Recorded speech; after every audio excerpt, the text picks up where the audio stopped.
હર હર મહાદેવ. કેમ છો બધા? મજામાં જઈશું.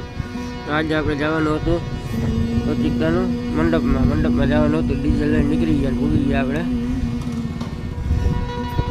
મંડપમાં ભૂલી ગયા. વાગી ગયા 3 રાતના અને મને નીકળી ગયા પપ્પા ઘૂંઘરો મારવા, મમ્મી પપ્પા, અને પછી નીકળી ગયા આપણે રામા તમારે દેવળે ને બળે નો માનનાથું.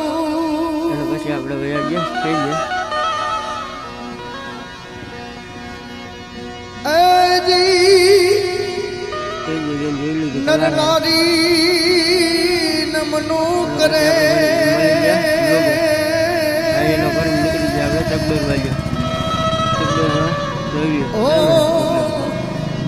તમને નમે હવાર પડી ગઈ અને પછી હવાર મંડપ થઈ ગયો. જય રામદેવ પીર લખવાનું ન ભૂલતા.